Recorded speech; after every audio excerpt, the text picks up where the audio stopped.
Arestado ang isang individual at nakumpiska ang humigit kumulang 3.01 milyong halaga ng mineral ores at sasakyan sa isinagawang anti-illegal mining operation sa Barangay Poblasyon Lugait, Misamis Oriental noong Abril 6, 2026. Kinilala lamang sa alias Ungko, 28 years old ang suspect na residente sa Iligan City. Ayon sa pulisya, pinara ng mga operatiba ang isang Isuzu elf truck na nagmula sa Limunda patungong Iligan City at napansin na may kargang mga sako ng hinihinalang mineral ores. Nang hingan ng kaukulang dokumento, nabigong magpakita ang driver kaya agad itong inaristo.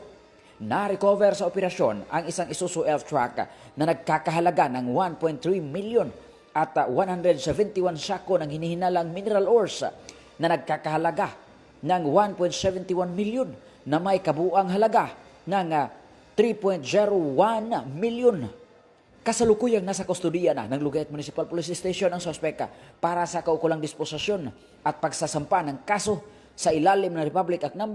7942 o Philippine Mining Act of 1995. Ang mga nakumpiskang ebidensya ay nagkatakdang i-turn over sa Mines and Geoscience Bureau con MGB Region 10. Pinuri naman ni Police Brigadier General Christopher N. Abrahano, ang Regional Director ng Police Regional Office 10, ang mga operatiba at iginiit ang patuloy na kampanya laban sa illegal na pagmimina upang maprotektahan ang likas yaman dito sa rehiyon. Mula dito sa Campo Alagar, ako po ang inyong Police News Network Correspondent mula sa Regional Public Information Office ng Police Regional Office 10, Corporal Joel Lazaro Subsuban, alagad ng batas, tagataguyod ng Balitang Pulis.